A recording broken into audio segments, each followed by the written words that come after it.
গণতন্ত্রের বাইরে অন্য কোনো উদ্দেশ্য থাকলে ভালো হবে না বলে হুঁশিয়ারি দিয়েছেন বিএনপির স্থায়ী কমিটির সদস্য আমির খসরু মাহমুদ চৌধুরী। শনিবার দুপুরে জাতীয় প্রেস ক্লাবে মুক্তিযুদ্ধ ও আধুনিক বাংলাদেশ বিনির্মাণে শহীদ জিয়ার অবদান বিষয়ক আলোচনা সভায় তিনি এই হুঁশিয়ারি দেন। আমির খসরু বলেন, বাংলাদেশের সংস্কারের নায়ক প্রয়াত রাষ্ট্রপতি জিয়াউর রহমান। দেশের ক্রান্তিকালে জাতীয়তাবাদের সত্তা দিয়েছিলেন তিনি। জর্জ ওয়াশিংটনের সঙ্গেও তুলনা করা হয় তাকে। বিএনপি বাংলাদেশের রাজনৈতিক ও অর্থনৈতিক সংস্কার 90% করেছে উল্লেখ করে তিনি বলেন, 6 বছর আগে খালেদা জিয়া ভীষণ 2030-এ সংস্কারের কথা বলেছেন।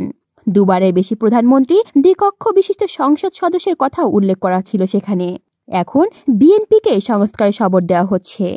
বিএনপি জিয়াউর রহমানকে কখনো মহামানব বানোয়ানি দাবি করে খসরু বলেন, যারা জিয়াবাদ আবিষ্কার করতে চান তাদের উদ্দেশ্য ভালো না। রাজনৈতিকবিদরা ইতিহাসবিদ হয়ে গেলে সমস্যা হয়।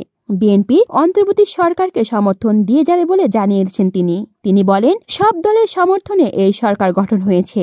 শান্তিপূর্ণ নির্বাচনের মাধ্যমে ক্ষমতা হস্তান্তর করা উচিত। আর যদি গণতন্ত্রের বাইরে অন্য কোনো উদ্দেশ্য থাকে তবে সেটা ভালো হবে না। কলি শিকদার, বাংলা নিউজ নেটওয়ার্ক।